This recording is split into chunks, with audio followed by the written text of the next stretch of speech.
The Aegis of Champions. It is a chronicle of greatness. A decade of iconic triumphs carved beneath its crest. A symbol of perseverance that drives the worthy to discover hidden depths.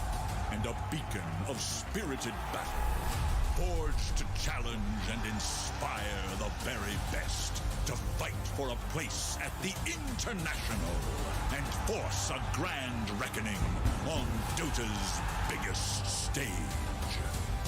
Now, after a year of fierce matchups in all corners of the globe, hardened competitors have earned their invitations to join their counterparts in Singapore, where the final pathway to glory awaits. Here, the era of past stars has faded, and a wave of fresh talent has stormed the field. But on this proving ground, the crown is never passed onwards. It must be taken, and the remaining Titans fight to prove this is still their day. As eager fans gather around the world to witness online and live in Singapore, there's only one question left unanswered. 16 teams battle for ultimate glory. Only one can seize immortality. Who will emerge victorious? The battle begins.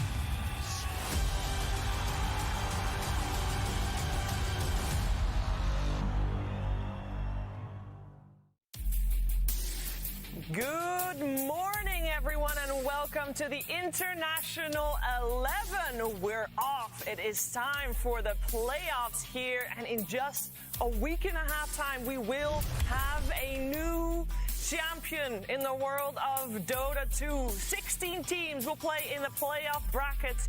16 teams ready to duke it out in a double elimination.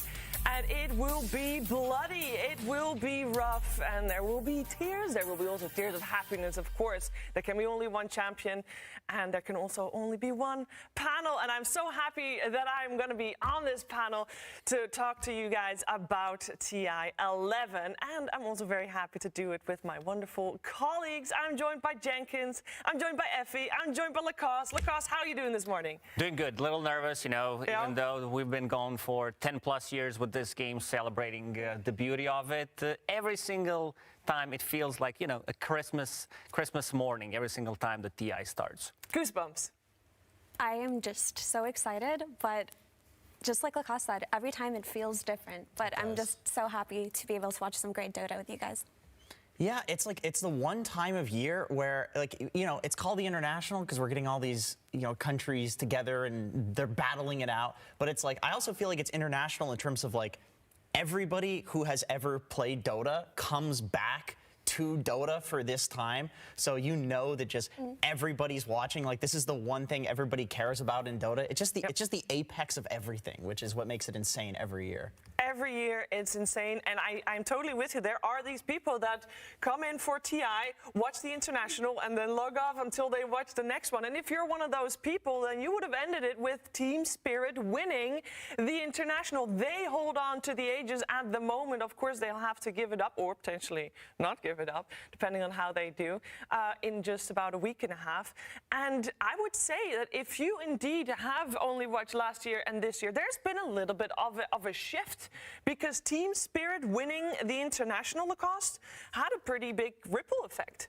It really did, because things did change. We had this shift coming from the old school players. You had 4 old school players plus a new blood, and Team Spirit did change that. They changed the formula completely, putting in 1 old school player in Miposhka and having 4 new different players. They came through the qualifiers, came through the lower bracket, and just showed how great of a Dota they can play. And I think the whole DPC system did allow this to happen.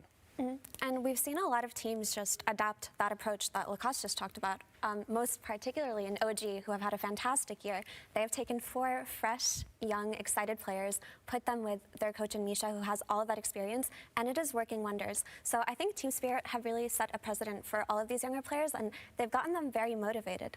Maybe in the past they didn't really think that it would work out the way that it did, but now every young player thinks that they can reach TI. They think that they can win it, and it's just so fun to see. Yeah, I remember like last year when we were all talking about it, it's like you have this theory that like, oh, this is going to motivate so many players to play at TI, to give it their all in Div 2. Like you can really make it through Div 2, through Div 1, and then make it to TI and then win. Like, but you never know that that's actually what's going to happen until it does, right? So it's cool. Yeah, this year it's for 53 out of the 100 players. It's their first or second TI.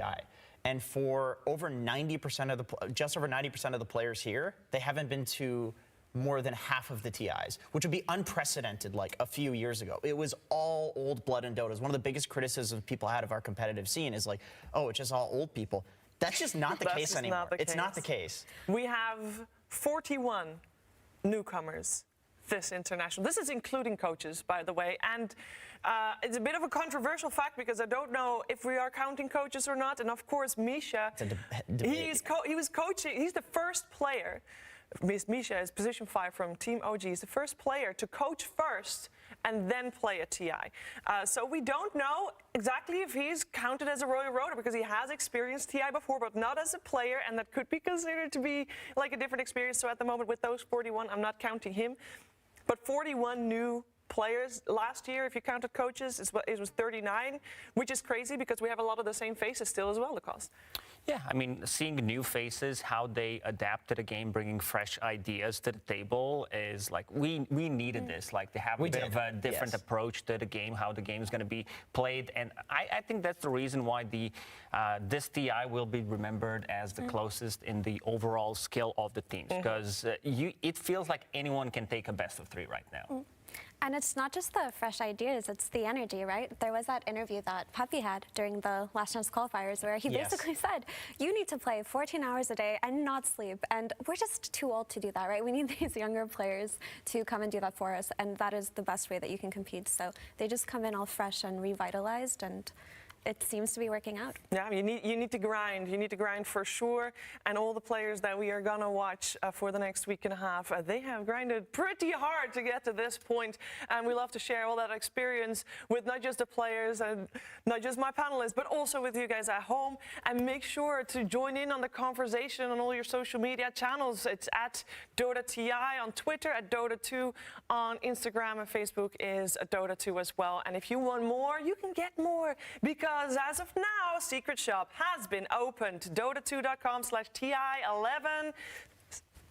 Secret Shop. There you go. It's pretty simple. And speaking of interactions, we're going to have an interaction. I'm very curious about this one because it's been a while. Let's hear from Slacks and Casey. It's been a while. Let's hear from That's us. That's us. That's us. That's us. Oh my God, are we live at an international event together? What? Casey? Slacks? What's more? When I tell you I heard this man's voice from the airplane before I even arrived in Singapore, who here has heard Slacks in just the last 5 minutes? Oh, come on! All right, you guys, this is the first time you and I have gotten to work together in a bit. It's also the first time that all of these people have gotten to gather together for TI. Who's ready for it? All right, where is everybody from? Who wants to be on TV? Why did I ask that? That's the dumbest way to get people on TV. I thought That's how we got on TV. Hell yeah. They just asked and we raised our hands. It was great. Nobody? All right. Yeah, come on. Hey, you want to be on the camera, mate? Hello, my friend. How are you doing? Great. I'm great. What is your name? Stanley. Fantastic. Are you here to watch some Dota? Definitely. How's it feel to have TI and SEA, baby? Toxic. Yeah, very toxic. Well, we have all been there. Yes. Is anybody in there toxic in this arena? Any toxic people? What? Oh, that's my people right there. I love me some C-pubs. You find anybody, All right. Casey? Okay. You got some excitement over there. I got some excitement over here. Am I right or what? Yeah. All right, where do you guys come from? Australia. Oh, Australia. Yeah, Melbourne. Okay. I I just tried to imitate your accent on accident. I'm really sorry. The minute you said Australia, I'm like, oh, really? Oh, yeah. Who do you think's going to win this first match? First match, PSG LGD. I don't think they're in this first match. Well, then I don't know. Back to Australia! Back to Australia! We were looking for EG or Thunder, but you know, whatever. All right, you guys, we're going to send it back to the studio. Can you just make as much noise as absolute possible? Be louder than Slacks. Oh, Slacks, let's do our thing. Let's do their thing. Well, they can continue doing their thing for the entire international. Never get tired of those interactions. We'd love to hear more from Casey and Slacks, of course, but that's all later on. For now, we're going to get to the order of the day because, of course, a lot of Dota needs to be played, and a lot of Dota already has been played because, yes, there are 16 teams here now, but just about a week ago, there were 20. We had to say goodbye to 4 teams already, and that all happened in a group stage. And in case you missed it, there were so many games, and it's okay if you missed some of them, but we've gathered some of the top plays from the group stage, so let's have a look. Kaka, he's in a bad spot right now. Carapace won't save him in this situation. There's a midfield, but look at the Morty's kisses flying in from X-Nova. Double kill for him. Chalice finds a vacuum wall. Not going to be able to catch everybody though, but the fire snap cookie catches on the 2. And here comes RNG with the wave for Rampage. X-freaking-Nova gets himself an ultimate kill. Skits quer trazer uma briga agora, vai sendo utilizada a fumaça, ele pode partir pra cima, olha o Cálice, que lindo! Justamente agora nessas beijocas maravilhosas, conseguindo levar o time inteiro da Gaming Gladiators, o que é isso? Случится он или нет? Пока что Никс, кстати, скаутит, ревелит смог. Да, ведь сколько там дэмэджа залетело, минус 2 на ровном месте. Пытается хоть что-то сделать коллапс, но он не выходит из баши, банально. Как же больно, Team Spirit, я-то уже не боец. Лопается там бат, и что это было за чудо, врыв от шторма, сейчас коллапс, никуда не уйдет. 随着才有一点机会，这个弗兰克刚刚如果能把这个老落单抓了的话才有机会。现在5v5。Nix Assassin tá por trás, agora vai sendo utilizado com o Kong, ele não consegue, enquanto isso vai ser levantado da Rashad Snap, Nix Assassin utilizado com o Kong, o Enigma não consegue se aproximar para utilizar agora seu buraco negro, puxando o 3! Vai puxando o 3, instrumento maravilhoso, conseguindo pegar uma boquinha justamente do Tiny, mas eles vão sendo levados, já vai sendo eliminado o time inteiro da Team Spirit.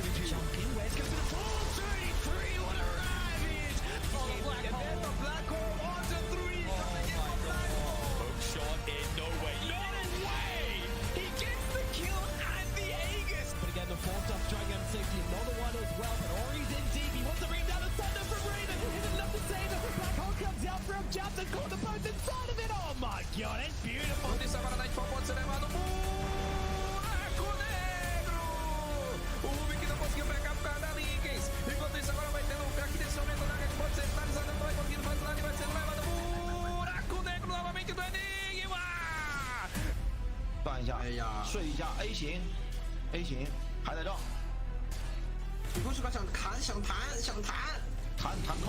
住了，斧子一刮，不敢 A 了，一下 A 不死，他有支配的，很肉，他有支配，很肉，真的很肉，再来走上完到6口，崩溃哥。 He's got Divine Rapier. This Gyrocopter has to be addressed directly right now. He still has a cheese to work with, and Skidder is already dead. It's Gyrocopter versus the world, and he has dominion overall. Thunder take game 1. Enigma lo quiere solear. Le va a poner al Observer. Lo va a solear con los Eidolon. Silence. Hay un Silence quiere acabar la partida. Se da cuenta. Cuidado. Tiene que retroceder un poco. La pelea se está dando mientras que agarra con el RP. Está utilizando la fortificación. El Blackhole seguro lo va a soltar encima del Silence. Se acaba el juego. No se acaba el juego. Tiene que regresar a defender. Alguien. El Blackhole. No te creo. No te creo. Jay. Alguien. El Edge. Estonea. Algo. Mo. Te creo. Muere. El Enigma. Y ahora el equipo de Aster ha podido aguantar todavía. El Enigma se perjudicó. Casi se acaba. La va a acabar. Mira lo que está haciendo en parte de arriba. La van a acabar. La van a acabar. La van a acabar. No. El multidisparo acaba de cancelar por ahí el sniper. Pero ya Romero aparece por la parte de abajo para poder acabar la partida. El Mango se da cuenta. Sin embargo, lo tiene que pisar. Pero no tiene pisada. Simplemente va a terminar acabando. Y gana. Queda, recontra queda. Gana la escuadra de Fnatic. We have it. There's a double elimination bracket, and it is massive because we might have had 20 teams before the group stages started, and yes, we lost 4, but 16 teams going into that playoff bracket is still a lot of teams. Now, of course, there's a little bit of a divide of teams because some teams went to the upper bracket and some teams go to the lower bracket, but obviously that's the way it goes. It's part of the competition. Here it is, the big bracket, Jenkins. What's the first thing that stands out to you? Well, the first thing that stands out to me is that no starting in lower bracket team ever has won a TI before. Ouch. And Team Spirit, they are our champions of last year, and they are starting in the lower bracket. So that'll be interesting to see how that plays out. It will indeed. Here is that lower bracket indeed. I think, Lacoste, you were already sad to see 2 SA teams there in the bottom. Yeah, I mean, a bit unfortunate. Hokori is going to be playing against the Beast Coast, so we're going to have to say goodbye to one of these teams. For me, I think Entity, I chose them to be my dark horse for the whole tournament. Hey, so did I. I'm a little surprised considering how well they were playing prior to the international that they are starting in the losers bracket, lower bracket, and it's going to be a difficult task considering that they're playing against RNG. Yeah, and part of the reason why Hokori is facing Beast Coast is because they did really well in groups. They came 5th, meaning they just missed the cutoff for the upper bracket, and a lot of people were like, Hokori? How did they get here? Who are these guys? You know, Effie, this is a relatively new squad. Talk to me about them. Yeah, I mean, they have such an impressive story right now because if this team makes it far, keep in mind, this team got relegated to Division 2 before qualifying to the International. They are the only Division 2 team in this entire tournament right now, and it looks like they are the dark horse that has emerged recently. They had a bit of a stroke of luck during the SA Regional Finals, right, with Tempest having the internet issues and Infamous having the draft penalty. But in spite of that, they have proven that it wasn't an easy road for them just because the qualifiers were easy. They're talented and they deserve to be here. And something we talked about this like formula, working formula for the teams. They also have like one experienced player in Teolicor and four, we can call it like new up and coming players. And one of the reasons why they're doing so well. Also, if you checked like when did they join the team and everything, Analog, he joined and rejoined the team like 5 or 6 times. Analog off, Analog in, and yeah, that's just my man. He loves to be in this team, but also take some time off. Yeah, I mean it's a good balance there, and of course a lot of new players from a relatively young region. I feel like this is something that we have to talk about, Jenkins, because the South American region is showing up big this year. Yeah, this is the first year in TI history where China is not #1 in terms of players at this TI. In fact, they usually double or triple the next country. TI3 was Malaysia, but now Peru has the most players at this entire TI, and not only that, Beast Coast is the most experienced 5-man roster in terms of TIs. This is their 3rd TI with this roster. LGD, in terms of games played with the roster, has a little bit more than Beast Coast, but both LGD and Beast Coast are top 10. And I feel like if we were to, this would be just unprecedented, like 3 or 4 years ago, that a South American team we're talking about, it's like, this is the most experienced team. We also have the dark horse from South America. We also have Thunder Awaken, which is upper bracket. Like, this region goes deep now. This is a solid region. It's not the Forgotten Lands anymore.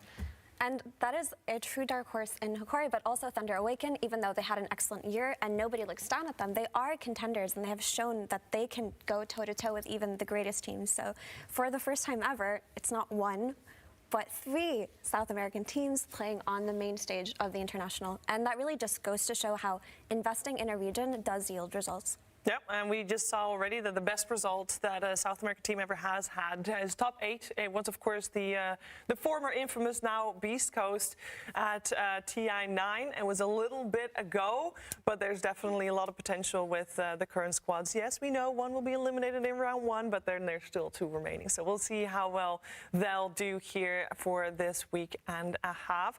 There's 2 other teams that I feel like we got to talk about because they have had an unusual run. If you normally only tune into the international, you're like, okay, why did we start with 20 teams instead of 18? It's because there is a last chance qualifier. 2 teams came from the last chance qualifier, Lacoste, and they're doing pretty well at the moment. Yeah, I think that's also a big surprise. I mean, also not having Team Secret and Team Liquid as the organizations would be kind of a bummer, but here they are, they made it. And like, I think what's impressive about Team Secret in particular is because like you could feel that the roster was not working out. They had pretty mediocre results, and then everything just clicked. Like when we talk about the chemistry, the resolution, and Syed's joined, you can feel that it's a completely different team. And same goes for Team Liquid. This is Matu's last year, and it feels like everyone wants to like contribute. Everyone wants to give their best, even though these like Dota retirements are false from time to time, you know.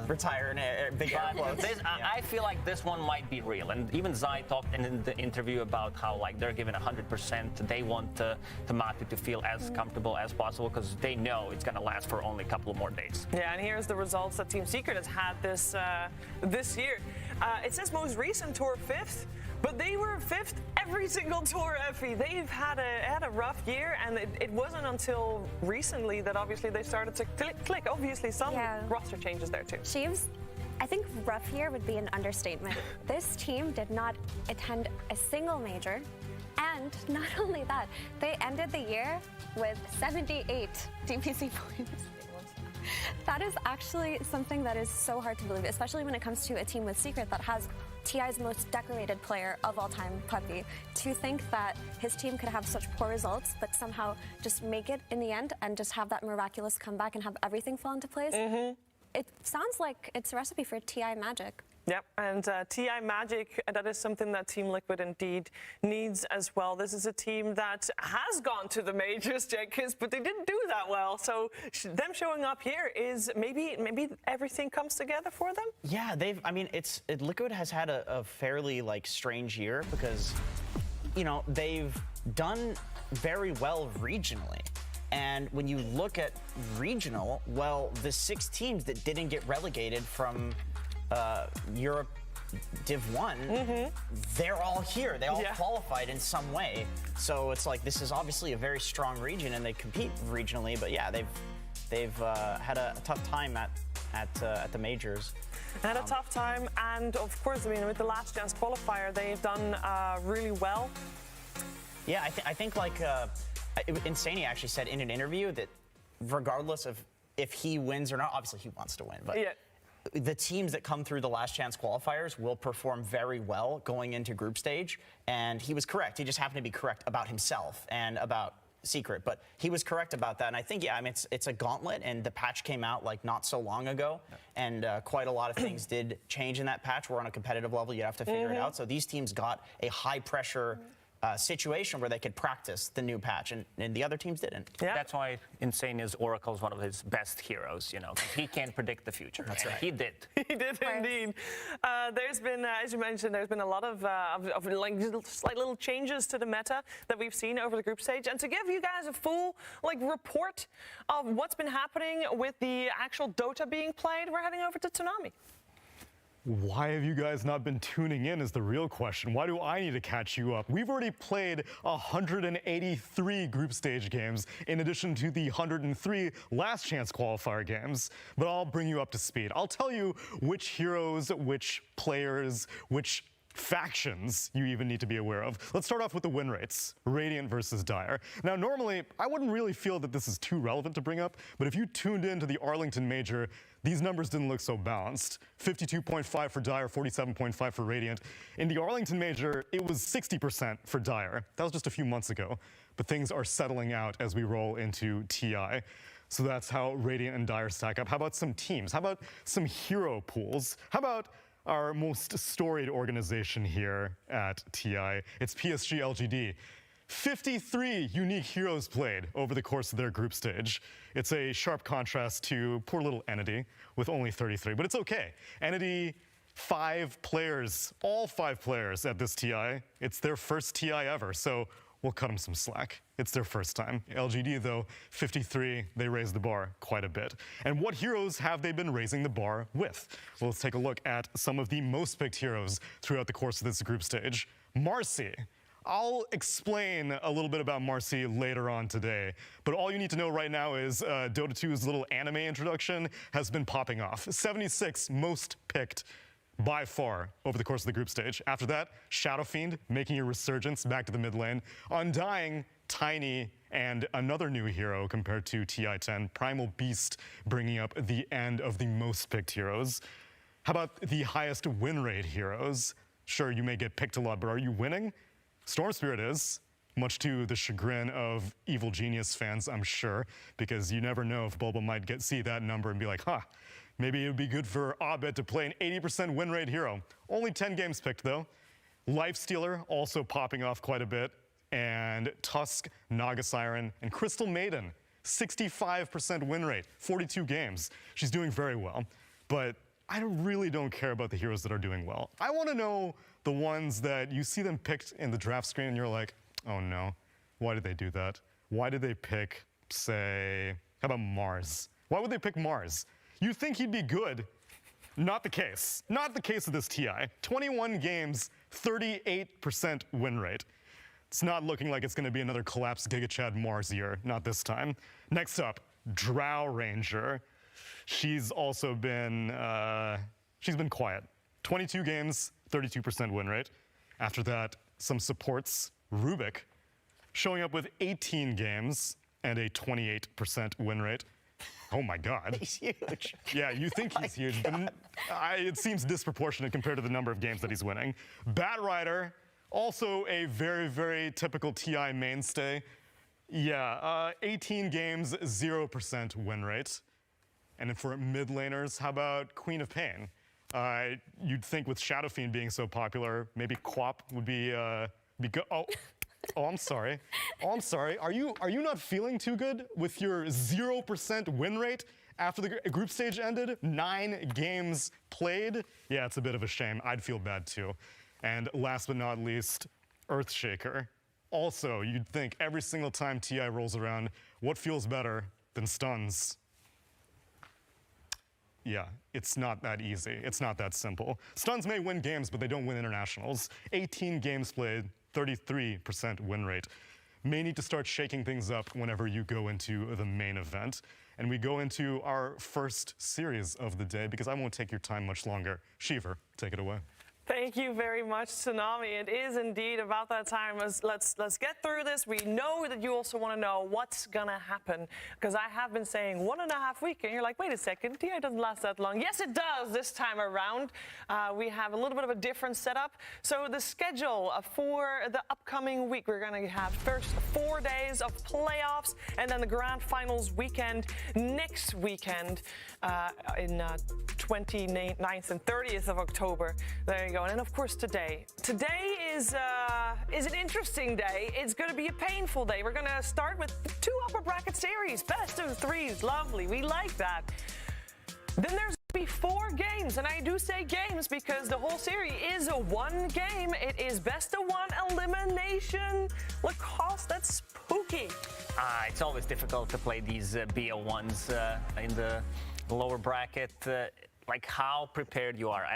For me, I'm looking at Spirit versus Boom, because Boom, they were like already eliminated pretty much from the international, slightly above 1% chance to be able to get there. They beat EG 2-0, and then they beat Bet Boom, Sonics, and finally they're here. If they can beat Team Spirit in a BO1, that's going to be a big momentum. It's going to be a huge boost of confidence, eliminating the TI champions. Yeah, but Boom are such an interesting and unusual team, because it feels like oftentimes towards the very end when it gets difficult, that's when they pull out their best plays, but they are just so inconsistent in their ability to channel that stability into their gameplay. But once they can do it, they can pull off these incredible victories like the 2-0 versus Evil Geniuses and such. So I wouldn't count them out versus the Series versus Spirit match. And like no matter how today plays out, it's going to be pretty devastating, because if Boom, it's going to be interesting, because if Boom makes it through, then we have this team with a lot of momentum from SEA that had this crazy, last day of group stage that goes through. If Spirit makes it through, then they're going to eliminate who they're going to play against is whoever loses Secret LGD, right? Mm-hmm. So top 3 from last year, one of them is going home. And then on the other side of the bracket, you have EG, who they got into TI because of Beast Coast. And if EG loses and Beast Coast wins, then EG could eliminate Beast Coast, who got them into TI. Like, there's a lot of ways this could play out where it's pretty... It's going to be a nail-biter. One game to have everything decided, but all that is later. It is first time for our first series of the day. It is Thunder Awaken coming up first.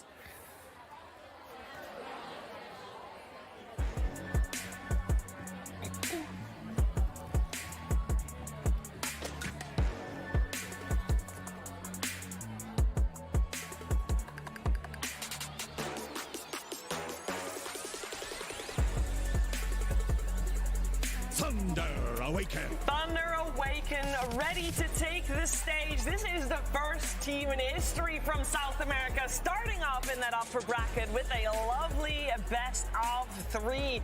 And they, of course, have also a formidable opponent for this best of 3. It is time to welcome in EG. Pandaboo shaved his head. That's awesome.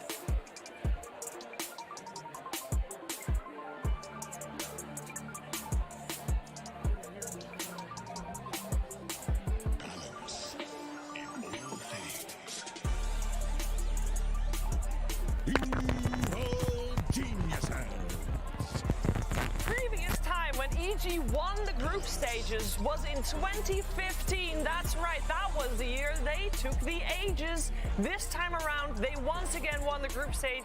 Can they do it again? Can they lift that Ages? Of course, it all starts here in this upper bracket. They are the team that have chosen their opponents in Thunder Awaken. And I think Thunder Awaken is looking to make them regret that. It is going to be one best of 3. Whoever wins here will be secured already top 6, which already for Thunder Awaken will be the best result ever for a South American team. Although I do think this team wants to be, you know, they are not going to be happy with top 6. They want to go all the way. They want to go the full distance. And this series, Effie, it should be quite fire. Very fire indeed, Cheever. But it's not just that. These two teams are very familiar with each other because throughout the year, the SA and NA teams can scrim each other constantly because the ping isn't too bad compared to, let's say, whether Thunder Awaken wants to scrim a European team. That's almost impossible. So of There all he the is. matchups, there he is. This guy's a legend. You guys want to do sorry, Effie, want to do over under how many people have shaved their heads? Because we also know Scam shaved his head. This is of course all because, well, I would imagine it's because Yutoro shaved his hair right before finals. He said it was a tribute to the Dota gods, and obviously for him it worked. So there's going to be people following in their footsteps. We're even a little bit superstitious. I had an idea. Okay, with the two teams that are in the grand finals this year, they need to agree that one player on both teams will shave everything, including like their eyebrows and everything. So then next year, every player shows up with just entirely like Mr. Clean level body. That'd be good stuff. Here's we'll the get thing. that in the works. If everybody is trying to access that power and shave their heads, then that power isn't individual or it's being powerful depleted, anymore. yeah. Exactly. So if there are many shaved heads this year, I don't think it's going to have the outcome that they want it to. What is the sticker? What is the sticker? I can't see it. Is that a fast food tier list that he just put up there? It's very important for the draft. Yeah, it is. Anyway, guys, these two teams know each other very well. They've played together constantly. So of all of the matchups that we could watch today, I do think this one will probably end up being the closest. Yeah. Let's talk about the teams a little bit more because for EG, you might be looking at the roster and like, oh, yeah, they only made slight changes since last year, Lacoste, but it didn't go that smoothly for them. No, they were very slow at the start of the first DPC, second DPC tour, and you could feel like they need to shift things up a little bit. So they did bring Fly into the EG one more time, and this man still has a lot of things to offer. And I want to point out something very important because I had like I was watching the games, but you can't watch every single game. But every single EG game that I watched, I'm like, they got the first blood. So in all of their 18 games that they played in the international, they got the first blood. Okay, well, we can talk about these teams for a very long time, but we also just want to see what's going to happen with the Dota part of things. It is time for the draft. EG Evil Geniuses versus Thunder Awaken. Game 1. 5 seconds. And let's see who is going to win this first game of this best of 3. It's always good to have that little bit of momentum, have the first game, win the first blood, take the first blood of the game. Works for EG a lot. For Thunder Awaken, this is a fresh squad for the org, but it's not a fresh squad because before Thunder Awaken, they were Noping Esports, Jenkins. And this team has also, has steadily improved over the times. Better yet, they did really well during the tours. And they've only, if I'm remembering correctly, they only replaced Oscar with. Correct. And they added a coach with Sacred. And they added a coach, which I mean, teams that perform very well will typically pick up a coach. It's like, all right, guys, let's do this for real this time. But it really feels like with Thunder Awaken, Pakaz is just the rock of this team. You can always count on him to have this incredibly explosive type of playstyle. I would say Dark Mago is the rock because he's the one that plays Tiny. Yeah, there we go. Sorry, Effie, continue. Yeah, go ahead, Effie. Oh, I'm glad you brought it up. Most teams. Oh my God! Speaking of the rock, there we go. So, interestingly enough, most teams who have played this Tiny during the group stage have opted to play it as a position 4 hero. That has been its most popular role, and it has a really high win rate too, over 60%, I do believe, in the position 4 role. But Thunder Awaken is one of those teams that just plays at mid. I don't think any of the Thunder sports have played this Tiny. It has only ever been Dark Mago. So I wonder if they're going to stick to that formula here or change it up a little bit. I do think they played it. Okay. If you look at the Dota buff, how EG played, this is their successful combo. This is position 5 Sven with the Shadow Fiend. Shadow Fiend right now with the Shadow Raises. It's not Shadow Raises. This is like Snapfire ulti with the slow and insane damage. Plus a Sven, when you have someone that goes in and tanks for Shadow Fiend, then you also do have a stun to protect and also an easy setup for Raises. And they go for the Zeus. So this is interesting because the last time that Thunder played this Zeus, it was actually their mid lane hero. And it was versus, I believe, an Enigma, and they had just used it to be that kind of explosive damage with the scouting potential. So that Tiny that we talked about may potentially just be flex support in this first phase. Yeah, I was going to say, like, for a long time, Matthew is a fantastic Tiny player. It's just that you're totally right in the fact that they've not touched it at all lately as a 4 position. It's exclusively as a mid. So you know that this team has made the distinction that, like, guys, this is either like a bad support or, I mean, it could be just coincidence, right? It could be just they want other supports. You can feel the difference now and a couple of patches before. Like, you can feel the mana cost, Tiny with his limited mana pool, especially early on because the hero is so active. Like, he needs to have constant Bangos, Clarities. You need the farm level. Yeah, and it's very difficult. I think also the teams got better at playing against position 4 Tiny. But so far, EG on the other side with Shadow Fiend undefeated, 7 out of 7 games. So this is their bread and butter, this TI. And Abed has not played it once either as their mate. It's been Arteezy. But speaking of Abed, it looks like they are target banning his Spirit Hero pool, which is a very, very strong indicator that, yes, this is going to be a Dark Mago mid-Zeus. It is a way to protect us. But I like what Lacoste brought up with the mana costs, because Thunder Awaken are also a team that plays heavy emphasis on the Crystal Maiden, so I wouldn't be surprised if this Crystal Maiden 5 came out in this phase just to help the Tiny and the Zeus's need for mana. You told me something, Jenkins, when we were doing prep in our green room about the TZ's Shadow Fiend. If this happened a couple of years ago, yeah, it would just be insane. You'd be like, this guy's griefing his games. Pudge and Shadow Fiend are his most played heroes in this tournament. This is Arteezy we're talking about. Like, I know when you say Arteezy Shadow Fiend, it's like, oh yeah, well, like back when he was the mid 1v1 versus Relic, you can buy null tallies, congratis, very old people will get that reference. Like, it made sense, but like lately, it's this guy plays Terrorblade Medusa every single game, but he's actually playing fast-paced heroes. Pudge and SF, they both.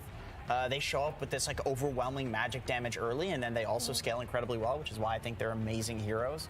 but they're not slow-paced heroes. They're very active. Yeah. And not just that, the SF in general just ticks so many boxes, right? You've got the mixed physical and magical damage. You have the minus armor aura that helps you with taking fights, team fights. It helps you with taking Roshan. It also just has a big team fighting ulti that you can pair up with a lot of supports that potentially look for something like that in order to do damage. So of all the heroes, I would say that SF is the most versatile, and that is reflected in how much every team just looks to take him in this first phase. And also for sieging the high ground. This has been always the most difficult thing to do, is pushing the tier 3 towers, and Shadow Fiend, like with the Dragonlance build, if you find the Growbow, he just becomes a turret, and the others are protecting him.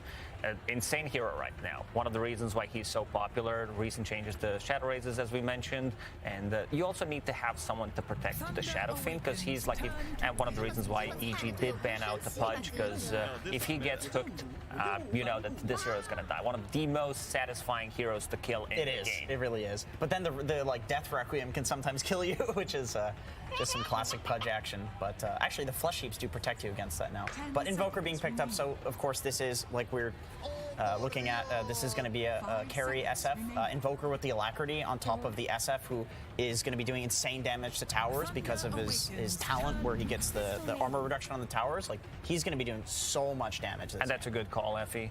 Calling out the Crystal Maiden. You need to match up the early aggression that EG is putting on. This reminds me of EG like 2 years ago. They're so heavily focused on the laning stage, one of the reasons why we see these super strong laners, and this is one way to match it. You need heroes that consume a lot of mana. You have Zeus, you have Tiny, so this Crystal Maiden does make a lot of sense. Yeah, and we've talked about how mana costs have become more difficult. It's because Soul Ring has kind of been destroyed as an item with the increased gold costs, and something like a Falcon Blade isn't really a build-up that it's looking like a position 4 Tiny wants to do. So Crystal Maiden has just gone up in value so much because of this aura and what it gives. And not just that, this aura doubles in radius if you are laning with somebody. So you can pair up this Crystal Maiden with a heavy aggression lane partner like and just spam spells. Yeah.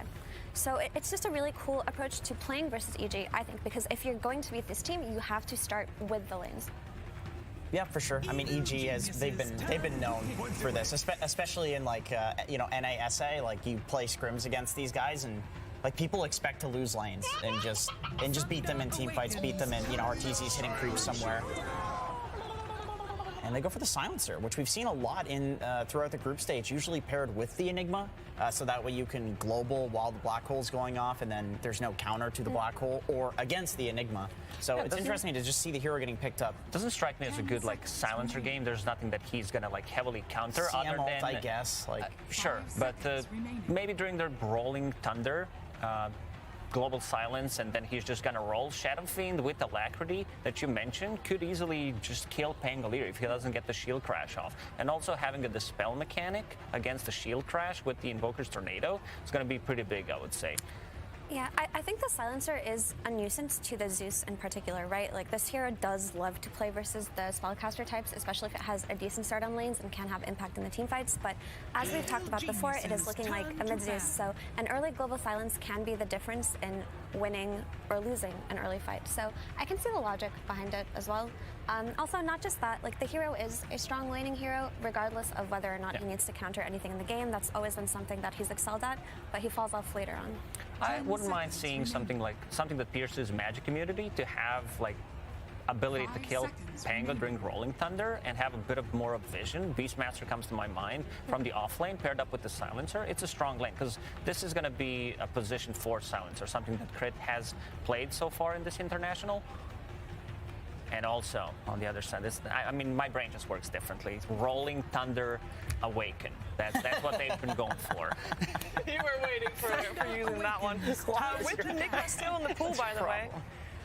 I would imagine that for EG, we're still looking. Enigma is not still in the pool because I am blind at the first ban right there. But they are looking for Nightfall's. They are looking for Nightfall's hero. So what heroes are still in the pool for him? So the way that Nightfall has been playing, it's just been the early aggression Wraith Pack buyers, and because he's laning with a Silencer, we can mostly look towards potentially something like a Dawnbreaker or something like a Lycan, any kind of melee hero that can pair up with the Silencer early on that can also have impact later in the game. Yeah, I'm down for Beastmaster, Lycan also. Like, these heroes don't like to be run at. Zeus and Crystal Maiden, they don't deal well with the Zoo. Like even this tiny, it could be like just some aura builder from the off lane is going to give EG a lot of momentum.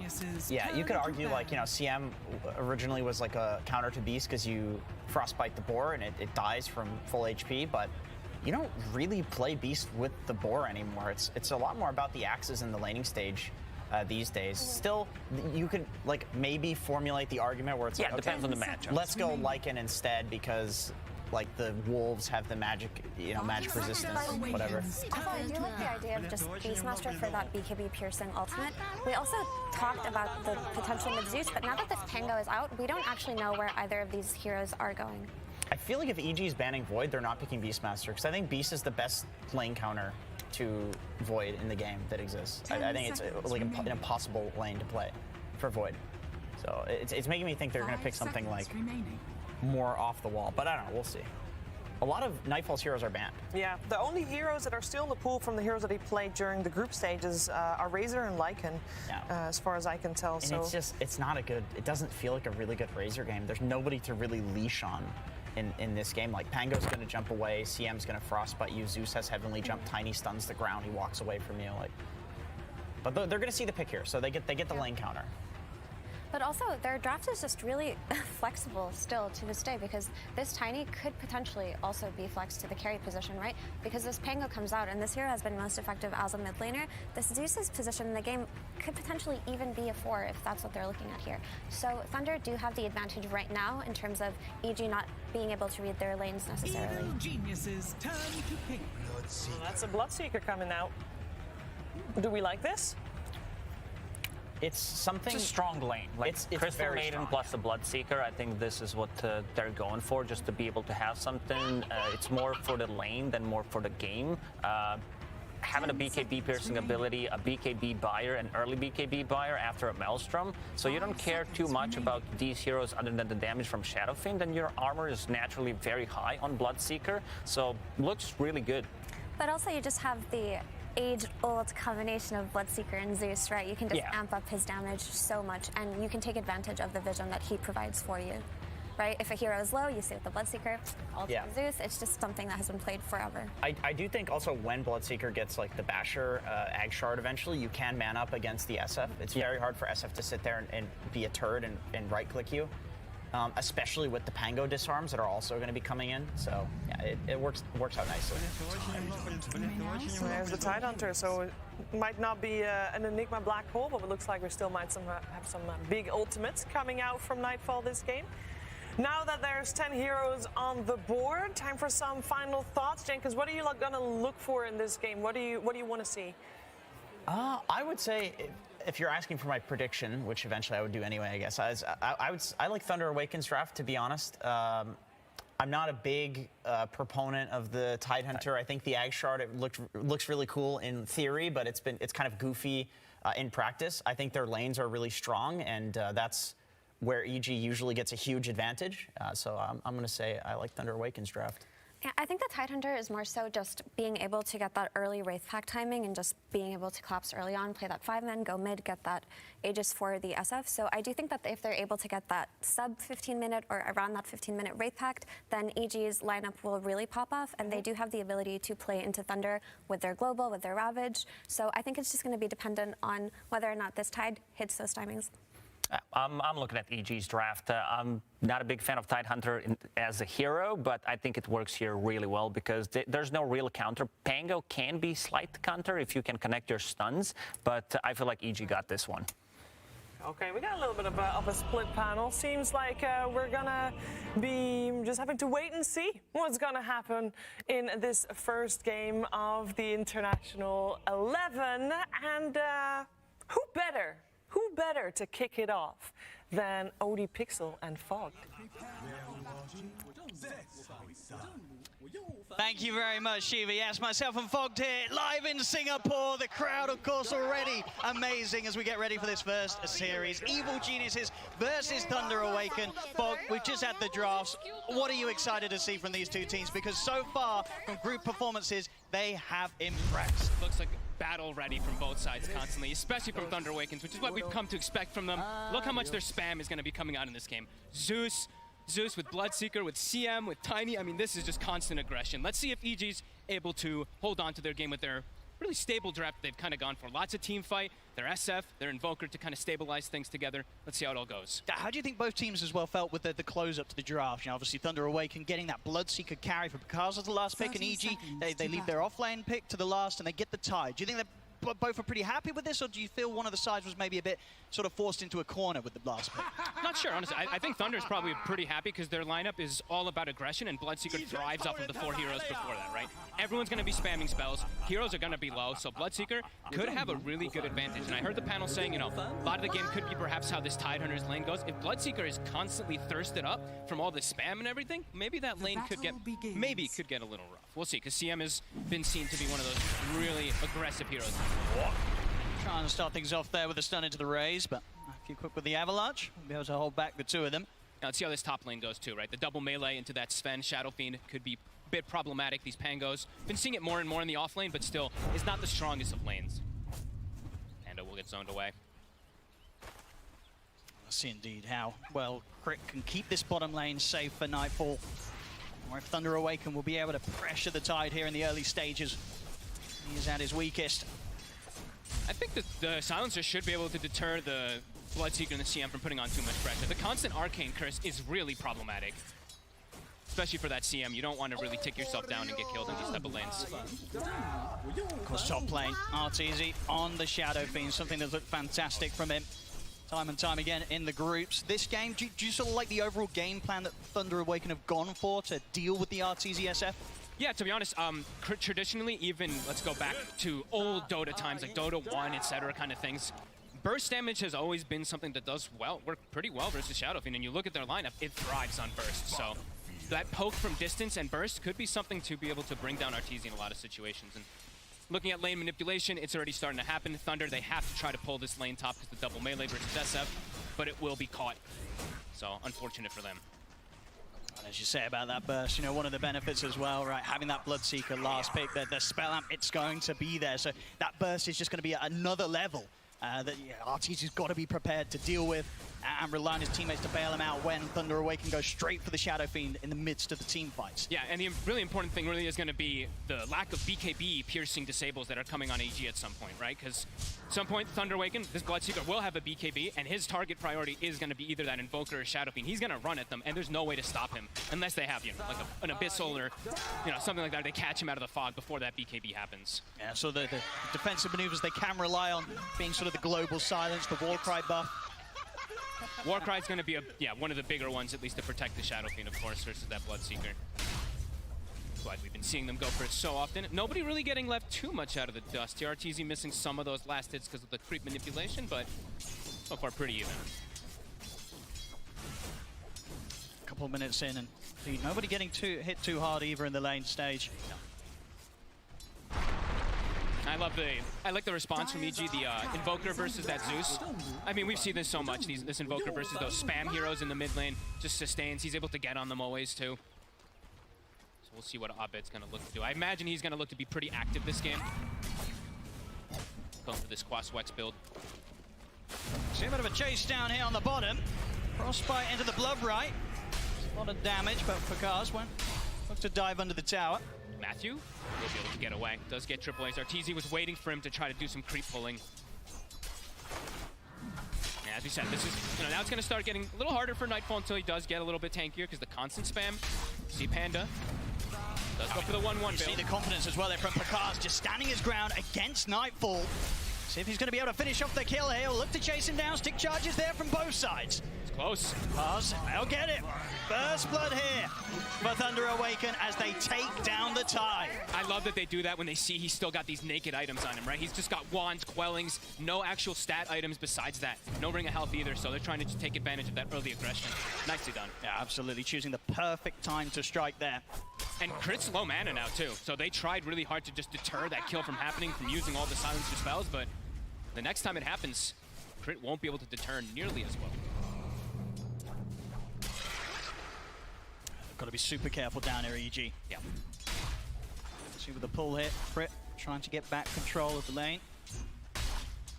Right now, Thunder's lane's looking pretty solid, all three across the board, farming nicely. The Pango, of course, as we said, this is going to be the harder lane, but he's actually had a better start than the Tidehunter because of these kind of creep manipulations that's been going on. Nightfall will have his Ring of Health finished, so it will be a little harder for them to commit onto this kill. See again, Panda, maybe setting up to get a bit of a wraparound of crit on Nightfall's step up. Nightfall's playing very well as that shield to protect the silencer. And Crit does get a full clarity off, and he does have the Sages, so he's gonna be able to get that double spell combo off. Because though with that early wand, it's paid massive bonuses for him. See top lane. Cute, standing with the Avalanche, toss back onto Fly as well to make sure that Fly's not able to chase Matthew down. Slowing him down, won't be able to close the gap. Good control there. Sacred and Matthew making sure that neither Arteezy or Fly could finish off either kill. Feels like next, this power rune that's going to be coming out at 6, someone's going to have to make a rotation for Mago, unless he just wants to go to base. Looks like it's just going to be the choice to go to base. Fill up before that power rune comes out so he can contest with mana. Abed just continuously burning him down. See bottom lane. Panda, EG, they're going to look to try and make a move onto the CM here. Chasing Panda down. The same time, though, you've got Pakaz going for crit.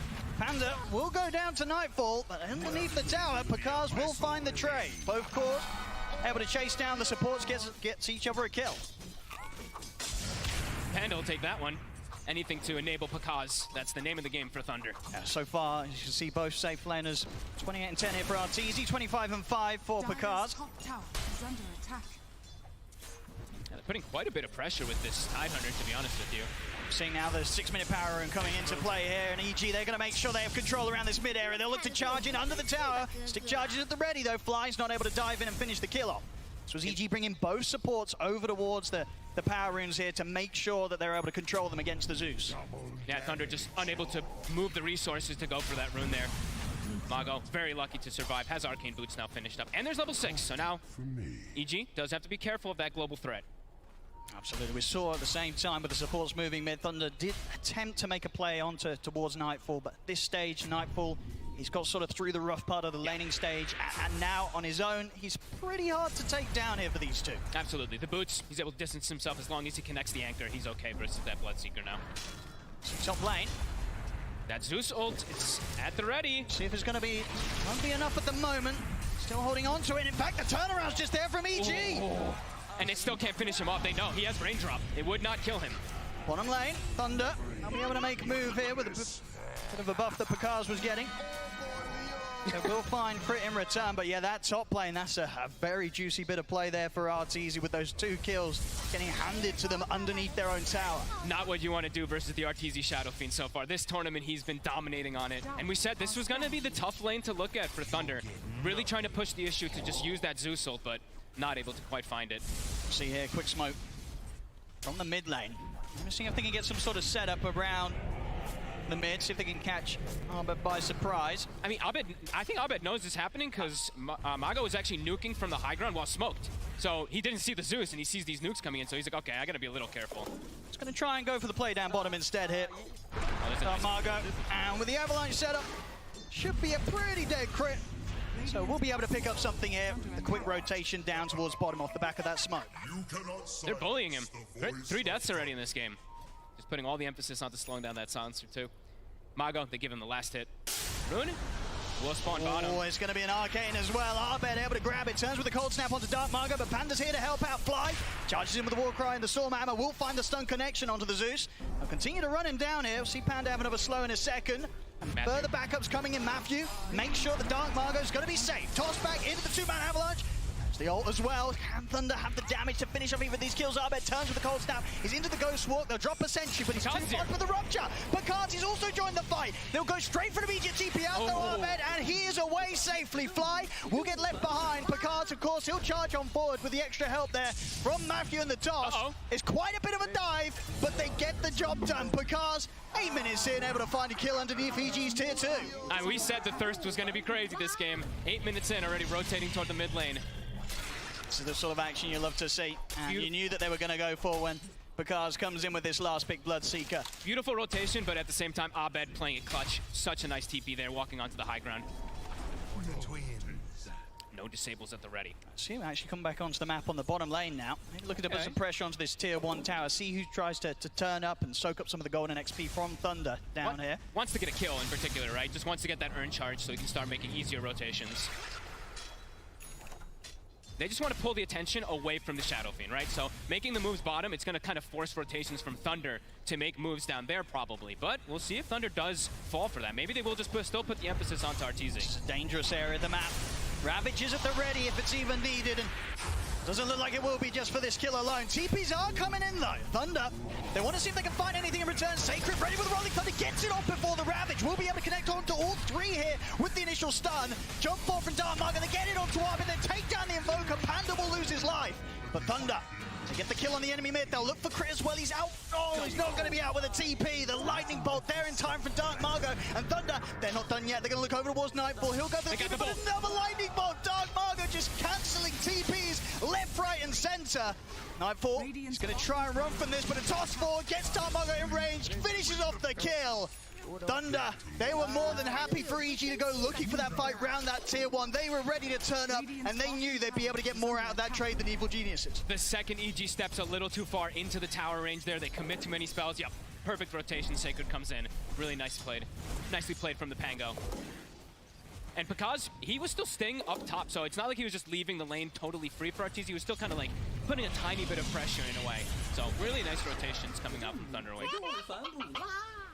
Very, very clutch there to commit immediately with the Rolling Thunder. We saw how close it was to nearly be getting caught by the Ravage. They don't quite have enough of the damage between these two to go for this kill onto the Bloodseeker. And Pakaz, he's playing it smart. He knows he can't, sort of push his luck too much on that top lane alone.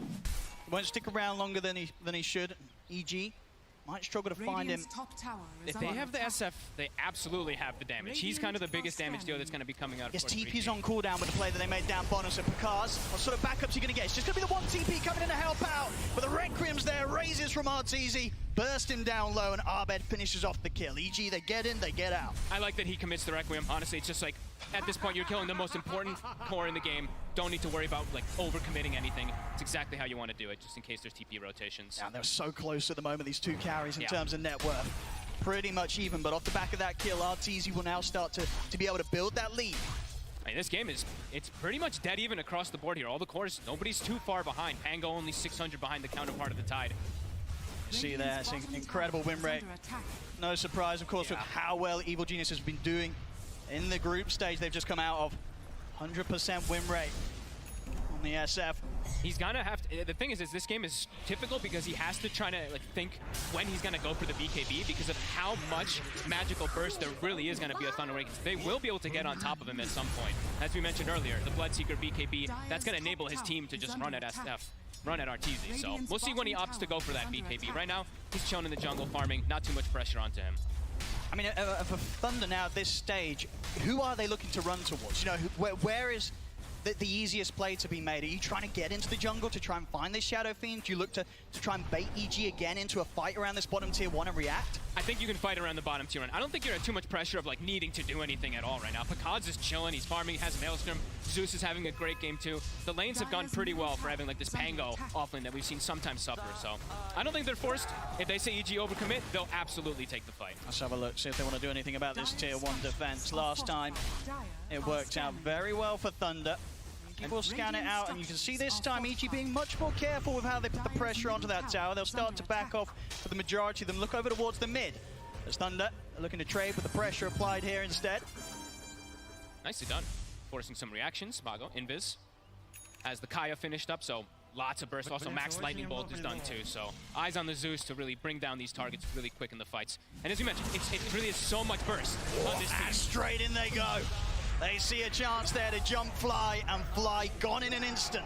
Now, they really have some of the highest nuke burst heroes in Dota that you can combine all as one. As the Pango is getting quite low, but he'll be okay. Still sticking around here. Thunder Awaken, they're happy to take another fight. Will be difficult around Nightfall's presence, though. He'll arrive at the tower, has Ravage. He's got the hook complete. Exactly. He's going to go for his standard build. You know, he's going to go for Wraith Pack plus the pipe. The damage mitigation just seems to be pretty crucial at this tournament so far. But yeah, as you said, you know, that burst damage, it's nothing to laugh at ever in this game. That's why I'm mentioning the BKB for SF. Eventually, he has to kind of think about it. See Panda did step up here. We'll drop the ult, but a few right clicks from Arteezy he takes him down, and they might see if they could chase for more. They'll look towards the Zeus. Look right gets laid down, but flies in on top of Damago. They've got the Ravage as well, catching out the two of them. Sacred rolling across, controlling Fly, but Picard has to back away. Matthew. Overcommitment there, getting a bit too aggressive.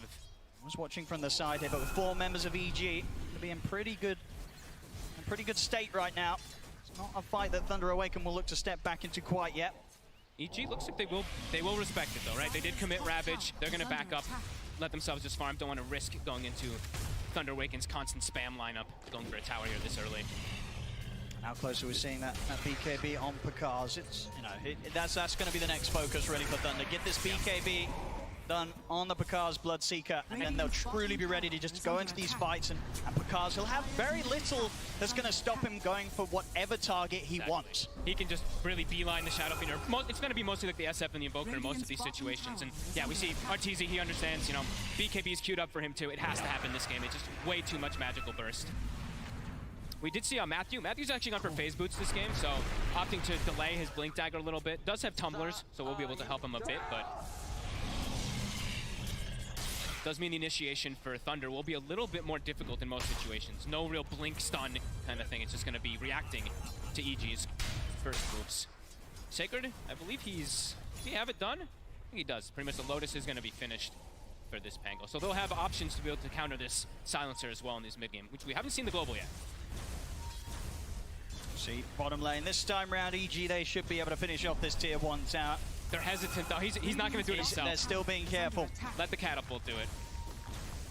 Never be too sure when Thunder Awaken's ready to bring the fight. Matthew, step forward here, look at the combo to crit, and with the follow-up of the ult, they'll burst through the Silencer. In return, they'll look towards Matthew. They'll try and zoom out of there with a phase boots. A Sunstrike, not gonna hit. Doesn't matter. Fly. Want to finish off the kill. How dare you, Fly? Arteezy's last hit was gonna be coming in there. He needs some money. Got to get that shard on time too. Not really the most value shard, I would say, this game for the Sven, but versus the Bloodseeker, of course, it's gonna have that massive benefit, at least for the Shadow Fiend. But besides that, everyone else is just kind of magic damage. So. Right, 800 gold to go. For the BKB on Picard. Still neck and neck though. This game super close right now. Yeah, BKB is on the 2 carries. It's going to mean everything for each of them. Will it be enough to protect at least Arteezy? Because as we said, you know, this Bloodseeker will be able to just pierce the back lines to get on top of him. But at the same time too, looking at Thunder, they don't really have any. They have nothing versus that BKB besides Rupture as well too. So it'll be a pretty explosive team fight when it all kicks off for those BKBs.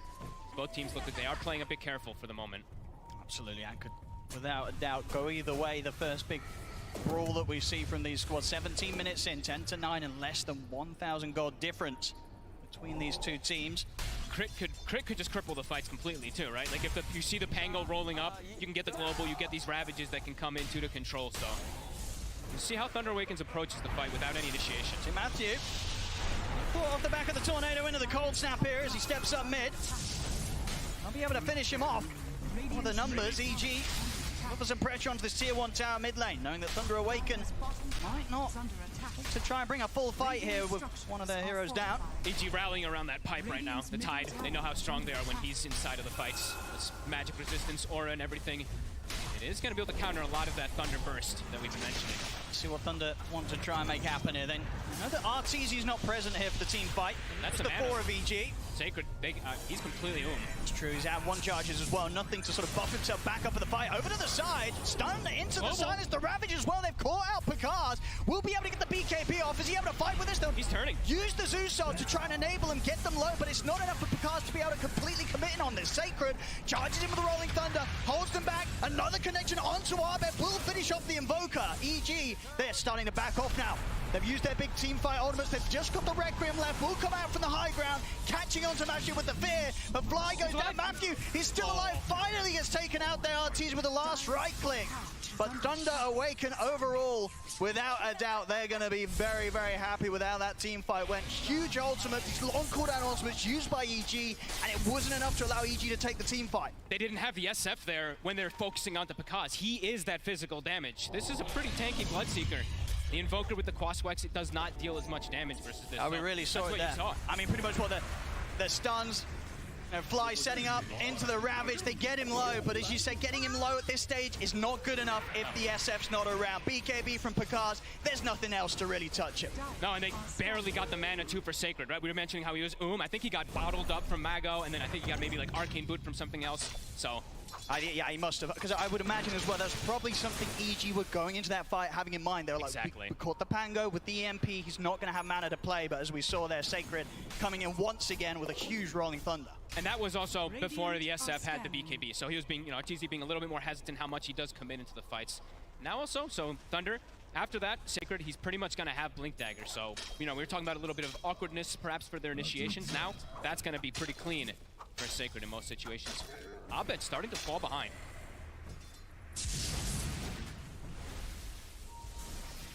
We'll see around the power in. It's just going to be the regen down bottom. Nothing too explosive. How much longer for these cooldowns though? 30 seconds at least on the Ravage. Does feel like Thunder could perhaps go for something pretty soon if they want to. They don't really have any rush, as we were mentioning though. Their draft, they're fine with scaling in this game. Especially with how well Pakaz is having a time. See the three of EG up towards the top. Crit and Fly just making sure that RTZ is kept safe at all costs here, just in case any sort of play was to be made towards him. There's a little awkward to be able to go onto this Pango now too. If he sees the stun flying in from the Span, he's just going to Lotus Reflect. Also, nice play there from Sacred, hiding his Blink in the trees, trying to make sure that EG is not aware of that one for the next fight. They do try and make a move immediately off the back of this pickup, because as you say, it will be into these ultimates from EG. As we did see last time round, that proved to be something that Thunder Awaken didn't have to be too scared about at all. They can still come in with the outplay against the team fight ultimates as long as they're big cause and Pakaz doesn't get bursted, and Sacred at all costs is just able to get that Rolling Thunder off. Look at this vision right now. Thunder has some beautiful vision down there, completely seeing all of EG's movements across the map. Thinking about going for this hit. They're in. There's the ult to set things up, get the vision. Sacred ready to roll forward. Pakaz turns towards Arteezy. The BKB is off as Pakaz is just able to stand his ground against Arteezy. They take him down. As off to the side, Nightfall in trouble as well. Avalanche setting up the blood right. As two dead on EG. EG, they've got to run. They do get the Sunstrike at least for one kill to come back, but beautiful jump. The burst damage, you saw it. Arteezy BKBs, but he's already, what, 30% HP or less? BKB from Pakaz, Rupture, gets right on top of him. We're seeing all that burst damage really being a big problem for EG.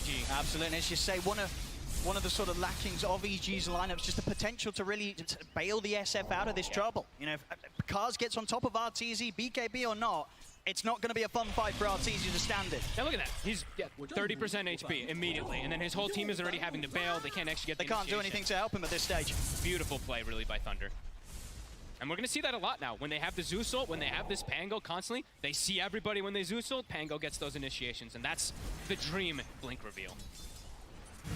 The last few team fights have been chosen very, very well here by Thunder Awaken, starting to build a bit of a lead here against EG. Yeah, and EG, they're not really near any kind of these defensive items for Arteezy from the supports, right? They've gone for the Shard on the Sven, and then they've gone for just the Veil on the Silencer, so no Force Staffs, nothing like that to kind of protect him. So he's gonna have to stick around Nightfall for that lifesteal, for that pipe and everything. They have to play these team fights pretty clean now. Still have the Ravage here. See what they find. Make a move with. They do see Sacred. They do have that ward down. Another up here in the triangle. Sacred clearing the wave and playing it safe. Still going to try and look for the setup. Tornado won't catch as Sacred put the shot. Able to dodge the EMP and slide out with the swashbuckle. Lotus as well. EG, they can't dive for this. He even holds the Rolling Thunder. That's actually huge. A lot of times you'd see, just a little bit of safe plays just to roll up and Rolling Thunder out, but they can actually go for perhaps taking a fight right after this. Thunder Awaken keeping it very, very cool here. Pakaz pretty much having his next item done. Manta. Oh boy. Should be ready for the next team fight. And now he's got the Dream, right? That's the always true and tested items versus the Silencer. Oh, he's going to be able to prevent everything. Yeah, he's massive. Then he just used the Zeus ult to scout, it looks like. Feeling very comfortable now. 3K lead.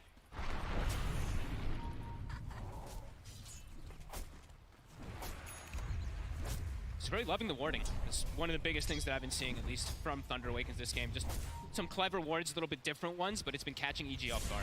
I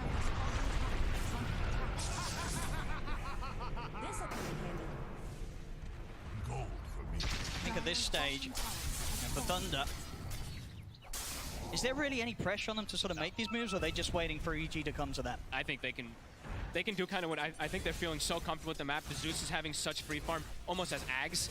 Like, these fights for Arteezy, they're gonna be complicated. And look, he's actually going for some magic resistance himself on top too, going Mage Slayer, going into just a bit of a different type of build to survive this burst damage.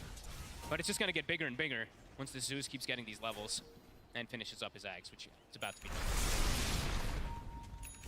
Okay, so Matthew Blink Dagger's done it, but now also we see Nightfall, he's changed things up. Looks like EG's getting a bit annoyed of them not having any form of being able to start a fight. So now he's gone for the Blink rather than going for Wraith Pact. I mean, in these fights, you know, EG, who's sort of your top priority in terms of who you want to be jumping and blowing up? Is it the Pango? Any of the cores. I think if you can just explode one of the cores, you're probably off to a good start for this one. Zeus might, it's tough to say really, because Zeus is still such a priority in a lot of situations, but you almost will never find him first. Oh, sure. Yeah, Dark Margot, highly likely to be very solid with his positioning. Okay, only died the once this game. Let's see, they're trying to catch him off guard, hiding the Blink Dagger from Nightfall. What are they going to do? There we go. Nightfall immediately with the jump ravage to burst through the Zeus. They'll get him. Matthew tried to come in with the toss back. Won't be able to save him in time. Now with the Rolling Thunder, Sacred attempting to turn this around, but Arteezy's in with the BKB. He's beating into Pakaz. Pakaz has to back off for now. His own BKB starting to come to an end. Sacred rolls across Arbed, but no follow-up damage this time for Thunder Awaken to take anything in return as EG. Good seize of the opportunity there. From Nightfall, they see that chance to jump, ravage one of the cores, get the Zeus. I was going to say, they have to make something out of this, though. It's a nice kill, but they have to get something else. And into the Roche. I think they'll get this very easily here. Nice. Nicely done from them.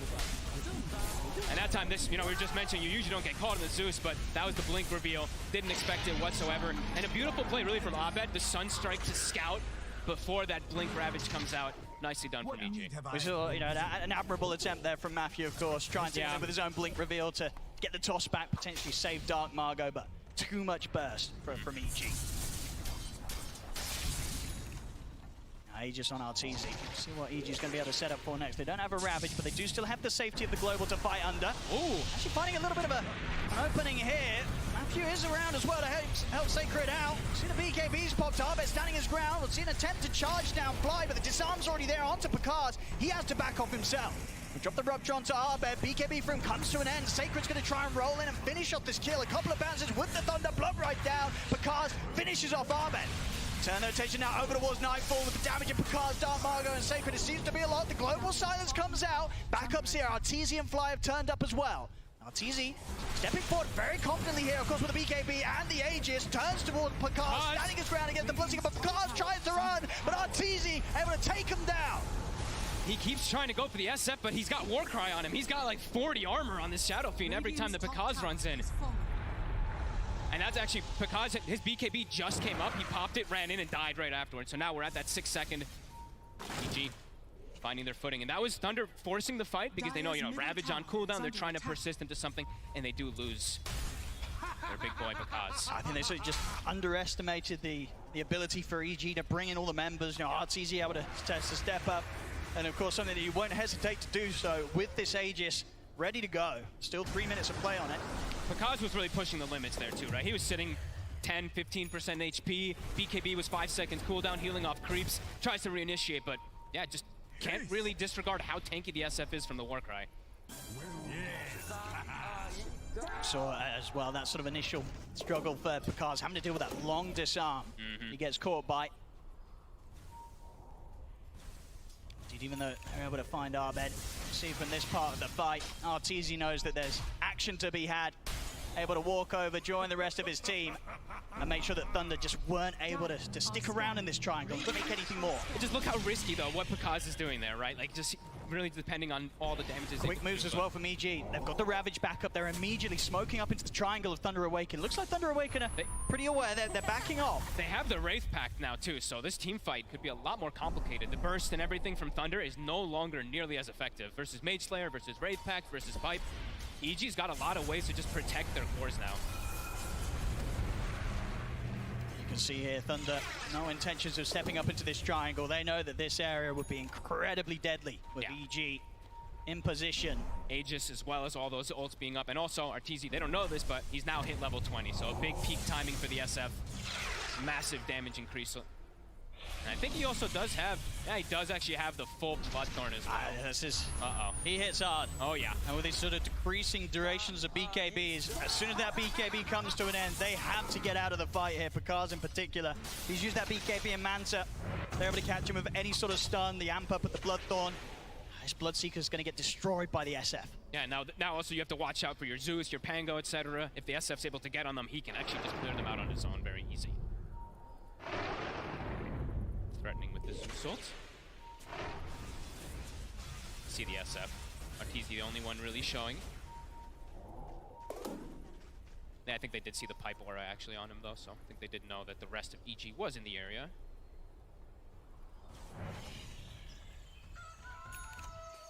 EG definitely still trying to see if they can make something happen with this last minute. The Aegis on Arteezy. Yeah, they're kind of like controlling the map and constricting a little bit, right? Preventing this Bloodseeker from going for the triangle. So just making sure that they are restricting a bit of that farm. But Thunder's still not really like losing out on the farm much, right? Still lingering between that 1 to 2k gold lead. But EG wants to fight. Now they have a blink also on the Invoker, so for Abed, easier positioning for him.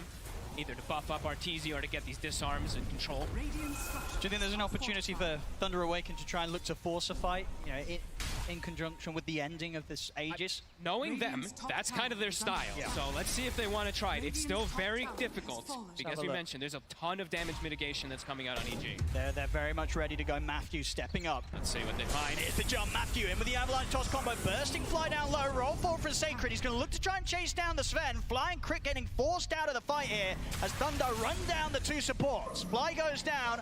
Crit as well looking to be in a fair bit of trouble as Thunder now immediately take out the two supports. The cause of EG nowhere to be seen. They'll back out. They'll completely get themselves out of this fight. They don't want to have any part of this. Fully ditch the supports, right? Like the globals popped and all three cores just go nowhere near to help them. So top tower is under attack. We'll get some push going in the top lane though. Abed, he kind of stuck around there. Does have the double forge there to hit the tower a little. We'll get answered. And yeah, in typical Thunder Awaken's faction, they're gonna look for those fights. You know, that's this team in a nutshell. Constant aggression. And now they also do have Sacred with his own Wraith Pact, so damage mitigation versus damage mitigation. I would say overall though, EG, they have a little bit of an easier way to kill that Wraith Pact with that, you know, Invoker, SF, they can easily target it. On the side of Thunder Awaken, killing Wraith Pact in fights is not gonna be the easiest thing. For sure, sort of the, you know, their only sort of fast hitter is the Bloodseeker, and yeah, he doesn't want to waste time. Indeed, he doesn't want to spend moments on hitting the Wraith Pact in the midst of a team fight. They'll need the CM level 20 at some point. See Matthew.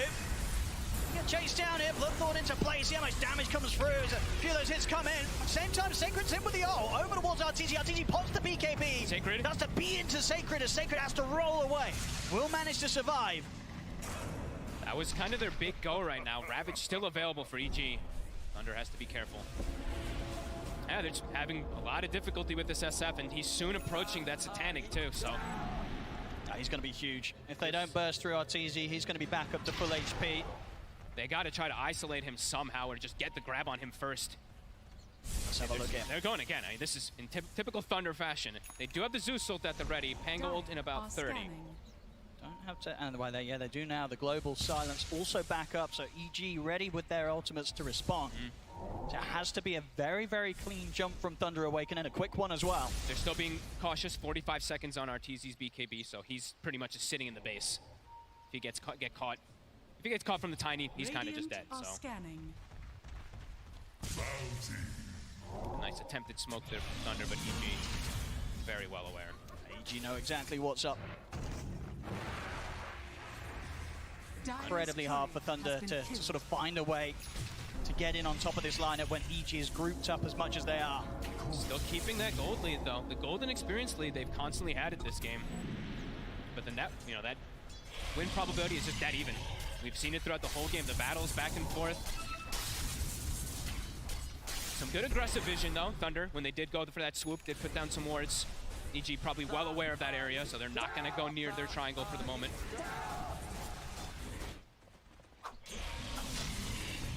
imagine EG, I don't feel any reason to try and force anything until the Satanic is done with how close it is here for RTZ. This is a cool next item queued up there from Pakaz. You really understand why, of course. Just the blink, no swift blink. He just wants to jump onto RTZ and kill him, right? That's going to be the name of the game for him. Well, let's see if he does have that damage. As we keep saying, you know, the war cry, it's nothing to ever laugh about. For sure. And it gets stronger if the man gets levels. Let's see. See how much they want to try and commit in onto this, as the rest of Thunder Awaken pretty far back away from this lead in from Sacred. And he'll opt for the TP out. Okay. They weren't looking to do anything too crazy here this time, Thunder. I believe they also did see that Shadow Fiend Satanic now too. Roche is back up. It's the shard available. Going to be a nice free one there for RTZ. We'll spot this out. Nimbus now trying to head over towards the pit. There's no rolling thunder, there's no Zeusel. It's going to be very hard to contest this. Will Thunder still try and give it a shot as Roshan is very low, but they'll put the global EG, make sure they keep the area covered, and indeed without their own ults, Thunder Awaken not able to contest this. EG playing very smart with how they just pick and choose their battles here. Even though that gold lead, as we said, for Thunder has been there, EG continues to get this Roshan advantage from their incredible Roshan lineup, of course. But see, actually, Pakaz as well changing it up, looking switch to it. amp up the damage, go for the Silver Edge. Okay, cool. Look at the toss back here onto Nightfall in the mid. Will force him to use the Ravage, catches onto the fort, but of course he's far away from the rest of EG. Pakaz charges in, they'll be able to take Nightfall down.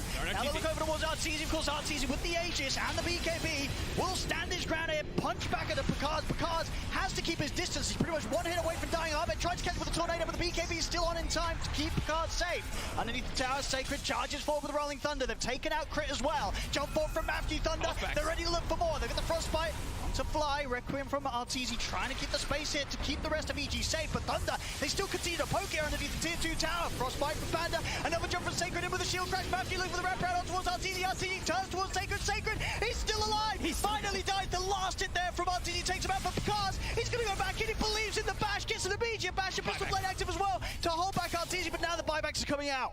Crits in, back into the fight, wants to make sure that Thunder Awaken don't poke for anything more. Thunder Awaken now back off. They certainly shook EG up quite a bit there underneath that tier 2 fog. I mean, Matthew, right? These tossbacks just kind of putting EG in a position where they're like, wait, what's happening? Why are these fights going on? The poke and prod from Thunder, beautifully done. I mean, it really is with this team. You know, just when you think they've had enough from the fight, they go for that extra bit more. Yeah, I mean, Matthew is really quite dangerous. We've seen why this Tiny is so prominent, especially in the SA region. Even when this hero started to falter a lot, SA was still all over, and we always do see why. Yeah, just EG's like trying to position themselves to not get hit from this, but it's just beautiful from Thunder to just get this, literally just completely zone them on the outside and get that constant spam.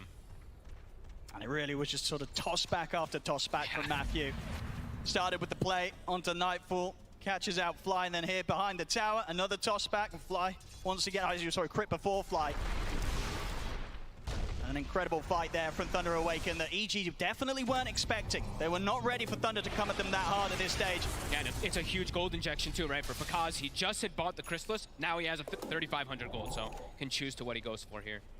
And just sort of the heads-up realization that they could go for that move. You know, something that you won't see a lot of teams go into these sort of fights underneath the tier 2 against a squad that's just picked up an Aegis. Thunder always will. They will always go for those fights. If they see an opportunity for these type of plays, absolutely. E-Blade done for the Zeus. Even more damage, ways to protect himself as well. And now let's look at for these items, of course, since we are now 37 minutes. We always talk about this tier 4 items versus Silencer. Of course, a lot of them are going to be there for the Dispel. He might look to start something off, but he's in on a crit straight with the Pistol Blade, eliminates the Silencer. Rupture as well to Arbed. He has got the BKB, but not a lot else to help him. Bash is there from Pakaz, he's a double, and they're not done yet. They're ready to look for more Fly, trying to set up the fight in return with Nightfall. They've got RTZ coming up, looking towards Matthew, but Matthew's able to charge away. Pakaz pops the man to get back up the high ground. EG, they've got to be careful. RTZ's already used the BKB. It's coming to an end. Sacred rolls forward, blink forward, over towards Fly and Nightfall. Pakaz focusing down the time, just beating through, takes out Fly as well. It's 4 dead on EG. RTZ lucky to get away there. Able to TP away in the last moment.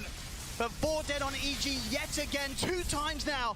during this Aegis that RTZ has, where EG as a squad, they're not prepared for these fights that Thunder's bringing against them. These guys are just way too damn good at team fighting, really. They're just dancing around EG. And the way they just get the initiation, too, it's Pakaz who starts the fight, right? The Bloodseeker running in with the Zeus ult, takes out the support quick, gets Abed right after. RTZ? Uh-oh, he shows himself. This is a risky bit of a move here from him under his own tier 2 for sure, but we saw what happened around the tier 2 mid last time. Here comes This Pakaz. is not a place that Thunder is scared to go. As RTZ, that's going to be the Aegis gone, surely. He'll put the Satanic, but immediately thrown up in the air with the Yules. That's the Aegis gone. He's got backup now, though, so Thunder. So back up for a second. I will wait to see how far they back up, though, because knowing Thunder, they could just jump back in, but no, they'll wait. Oh, and a big pickup. Time to this relic. And a lovely one as well that to have for the aura on the team as well. Telescope as well, found by Sacred. Thunder is getting blessed with some of these items. They've got the items to remove the globals. They've got Blastric to protect Sacred. And now that Timeless. And yeah, we see there Pakaz. I mean, he was sort of just in the neighborhood, sort of sees them, crit, standing around, and he's like, well, why not? We'll start a team fight off here. These fights are getting really awkward, though. You were seeing a few times now, Nightfall is jumping in with, like, the supports, but he's like, wait, where's our backup of damage? We don't have our SF. Our Invoker had died, and we just blew everything. So Mago is able to reset, and then Thunder's able to take these fights. So I mean, even if they're alive, sort of outside of RTZ, I mean, RTZ's the damage at this stage. Outside of that, nothing too crazy that's going to burst through Thunder. They need RTZ in position, deleting these targets, something that he can do as an SF. But as we've seen Thunder just poking and prodding, jumping in and out of the fights, making it very hard for them to finish the kills. I mean, countless times we've seen like Pakaz running in, running out on minimal HP and making the perfect call of when to head back in, despite how low he may get. It really feels like he needs a Blink Dagger to be able to have that follow-up for the Ravage, and he is, that is going to be the natural build-up for the SF when he's getting that 25 too. And SF, level 24, just about to hit 25. We did see Pakaz hit 25 in last fight with 2 ruptures. Oh! Sacred! He's into the trees with the swashbuckle. The bash is there, and RTZ's TP is going to be put to an end. He's being ruptured. Is there anything they can do to save him? Put the Requiem, but Sacred back across again with the Rolling Thunder. The rest of the backup of EG is hit because RTZ is so incredibly low. Jump forward, Global Silence there to return. RTZ turns, takes out Matthew. They look towards Sacred. Sacred's out with the swashbuckle. There'll be a buyback straight away from Matthew. As Thunder, they want to continue to pressure EG here. You see how scared EG is, having to run right away from Thunder.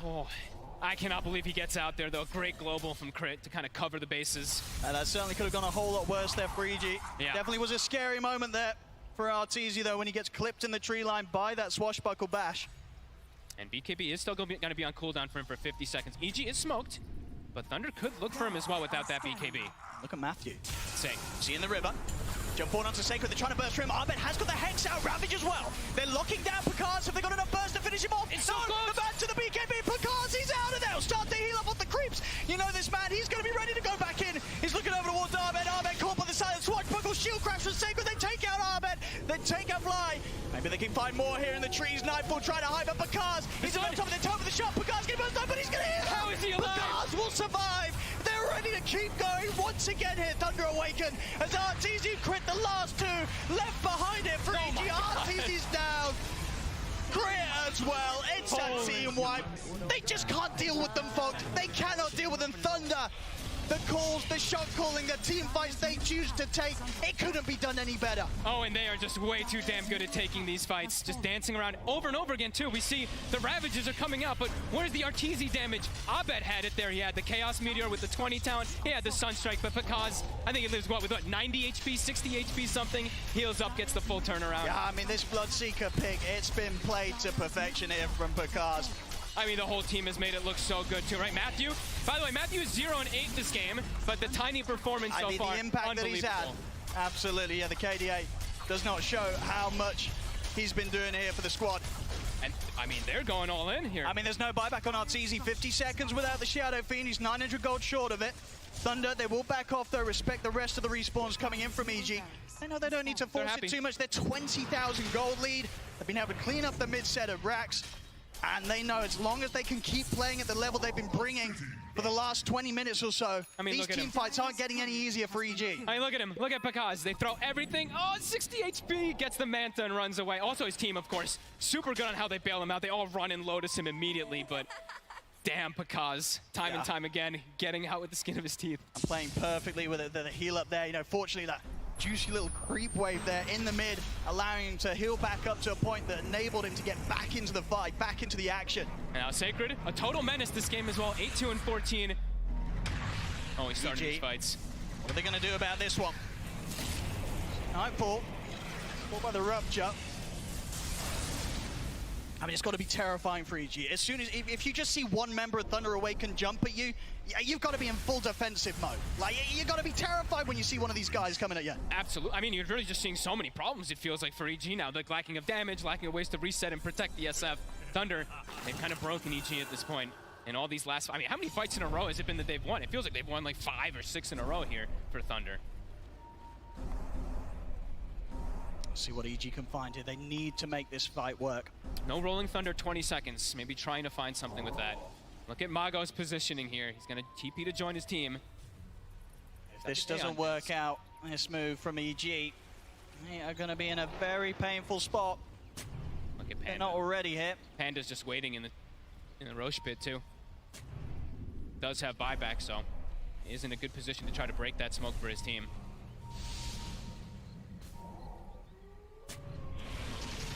Thunder at the high ground. I see everyone.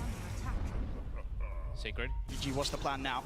See Abed now too. They know that they see them. It's constant poke. Into the side as well. Nightfall, Fly, they'll look towards Panda. They'll try and go for the easy of the kills. Panda will get burst through. Sacred jumps forward with the roll up. He's in on top of Arteezy. They've been able to burst Nightfall pretty low here. Again, Sacred with the Rolling Thunder passes by once more.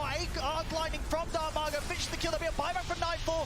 Fly's going to get taken out, though. He's also got the buyback available. Commits it immediately. Arteezy, he needs help, and he needs it now. Pops the BKB, trying to get the off. The Pistol Blade Act is still there from Picard. The Ravage from Nightfall. That's going to set up the Requiem. Nightfall, he might just have been able to turn this fight around. No, it doesn't matter. Matthew still ready to jump back in with the blink. 3 dead on EG. Neither of them with buyback available. They're not letting Arteezy get any attacks off. Either he's getting bashed from Pango swashbuckles, he's getting avalanche constantly, he's getting ruptured and put into a different position. I mean, this is just absolutely perfect plays really coming out from Thunder. These team fights, time and time again, they're barely losing anything. Their chance for a Roshan now. And deservedly so here, 28k gold. We saw the last few times EG struggle to make much happen at all with the Aegis. Now that Thunder are the ones to have it here on Pakaz. You can't kill Pakaz once. How are you going to kill him twice? He's also got 6,000 gold to boot. Has the buyback available. I think all the cores now have okay, never mind. Mago did spend his gold. And again, they don't have the buybacks here. Arteezy's been going full in on the purchases, so 2,000 gold pretty much short of a buyback. They might just be able to end it. I think they probably will do here. Thunder onto the tier 4s. So the jump forward from Matthew does get caught out by the immediate Hex Sunstrike.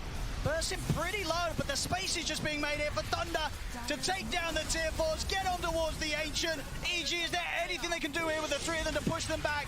I don't think so. GG is called. Thunder Awaken. Wow. Turn up in game 1 of this best of 3 and take EG down. And they break that Shadow Fiend there. That 100%, it's gone now. They've defeated it. Some absolute confidence there from Thunder, already being shown, as you say, from the draft alone. We've seen them do it before in the groups. They let through these heroes, the Shadow Fiends, the Marcies, the Enigmas. They don't care. Nope. They know that they've got plans, they've got strategies to deal with them, and we really did see it there. A bit of a slow start in both teams, very even, but that point where Thunder started to get the team fights going their way, it just never slowed down. No, they just pick and chose every battle, poked and prod, didn't let this SF pretty much do anything. And EG did look a bit disconnected with some of the fights. These Ravages, missing some of the follow-up. They're going to have to fix this. Thunder, with this type of momentum, can definitely do it. Absolutely. Well, what a start. What an opening game here at the playoff stage at the International 11. Cannot wait to see what else goes down in this series. But as it stands, game 1, Thunder Awaken will be able to take the victory against Evil Geniuses. What an action-packed game that was. We're going to give the players a little bit of a breather before we head into that second game, and that gives us some time to break down, or at least attempt to break down, that first game of the best of 3. I'm joined by Jenkins, Effie, and Lacoste. Effie, I want to go to you first. This game was non-stop fighting, it felt. It really did feel that way, but The thing that stood out to me the most was Thunder's ability to isolate targets in this team fight. It often felt like it was just a simple matter for them to go on these supports in the backline, to push the Shadow Fiend away and put the Sven in a position where he can't really have impact in the fight outside of like pressing Warcry. So this collapse of the Pango when they went into the triangle, I think Sacred played an excellent game. Sorry, I'm so excited, but he was getting all of these catches, he was getting all of these chainstones, and every time you felt like the fight was over, there was just another Thunder hero coming in with a cooldown and taking it. So I really think this one was just down to team fight execution, because at some point EG did hit their timings, but it felt like they were disconnected from each other. Thunder Awaken did realize where the real threat is coming from. They know that like most damage is going to come from Arteezy, and that's why they've been isolating him, and also the itemization, double basher on Pango. Like Pango from the off lane, it's one of the heroes that just like doesn't work in most of the cases so far in the international. He's been 0-7, and this is his first W. So that's a pretty big deal, because